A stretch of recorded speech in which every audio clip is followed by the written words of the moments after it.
Hello mga ka-Rainbow fam, makulay na buhay. And yes, hulaan nyo kung saan tayo papunta today. No, hindi tayo judge today. Hanggang ngayon nahihiya pa din ako. For today, we will going to Barangay Rizal, sa Rizal Elementary School, para mag-host. Di mo kaya. Di mo kaya si Self. Para mag-host ng, ng isang event, a concert for a cause para kay Sir Guillermo Mapaye na ating kapatid sa DepEd. At ayun, buti na lang hindi ako nag-iisa sapagkat kapartner ko sa hosting ang aking napakahusay, napaka-talented na si Nak Brian Atienza. Kaya medyo nabawasan ng konti ang kaba. At sana, kasama ko ang Rainbow Fam with my partner, kaso nga lang, he's not feeling well. Nagkasakit na sa sobrang kasipagan, kaya hindi sila makakasama. At yun, manonood lang sila ng live sa Prio. So thank you so much for the Prio for having that live para mapanood din ng mga kapwa natin at imunanin at ng mga gusto pang manood. Kasi syempre, napakabongga nung concert for a cause na yon. Himig ng pag-asa. It is not only about the concert. It's about the love, unity, empathy, yan. Lahat-lahat na. Kasi patungkol ito sa pagtulong sa kapwa natin. At mga bigatin, ang mga magiging guest performer. So, abangan natin kung sino. So, ayun. Let's go mga ka-Rainbow fam! At dumating na nga tayo dito sa Rizal Elementary School para sa isang espesyal na free concert. Oo, libre talaga lahat ng guest performers, pati kaming host, walang bayad. Ang ticket lang po ang may bayad, pero wag mag-alala sapagkat lahat ng kikitain ay para sa ating kapatid na si Sir Gian Mapaye. Get well soon po, sir! Alin po? Sino po? Ay, thank you po. Hi po sa vlog. Thank you po sa pagnood. Thank you po sa pag-follow. Thank you very much po.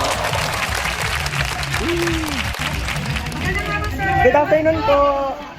Hello po. Hello po. Opo, ako lang. Yung partner ko po kasi nilalagnat. Tapos yung bebe ko naman tayo may practice ng recognition day. Nagsasayaw pa. Thank you po.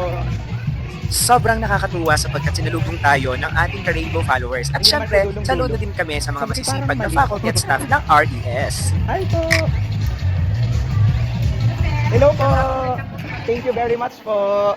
Pero kami natin ang followers dito. Mukhang pagpasok ko pa lang kanina ng tulay. Mga bagay ay nakaabang. Actually, kinakabahan na nga ako nun eh.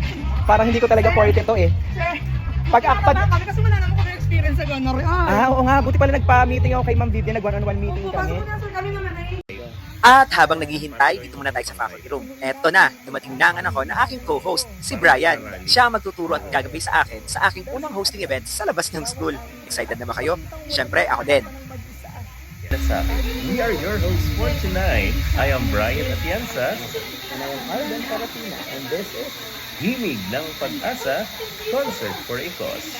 Paano dito? Tapos pwede ka mag-cry dito. What? Hindi magka-cry. Ayan guys, at eto na oh. Hello po. Ayun o, laki o. Yes.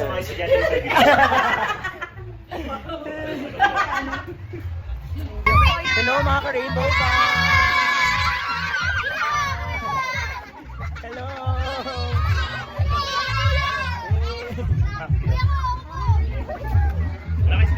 At syempre, sa mga cute na batang followers natin na sumalubong sa atin sa backstage, salamat sa inyo!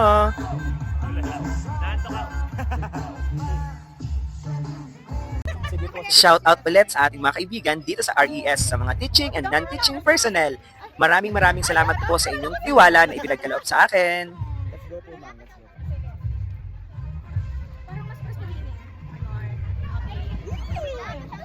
Sure na. Abangan niyo bukas ang vlog ni Sir.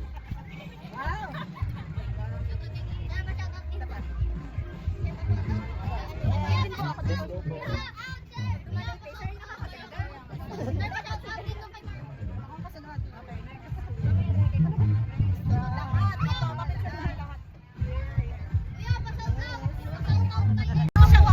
Hello mga ka-Rainbow fam, pa-shout out daw ang mga talented at mahusay na estudyante ng Rizal Elementary School.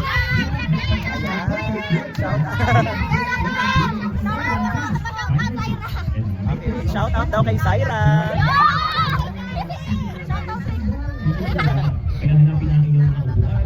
At eto na nga, andito na tayo mga Rainbow Fab. Nagsimula na ang makabuluhang programang ito, ang Himig ng Pag-asa, Concert for a Cause. Let's get loud, let's get loud. Everybody gotta tell you what you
At dito muna tayo magtatapos sa unang bahagi, mga ka-Rainbow Fam. Abangan nyo ang kasunod na vlog para sa mas exciting na kwento at performances. Salamat sa pagsama, huwag kalilimutang mag-like at subscribe. Kita-kits sa next vlog. Makulay na buhay!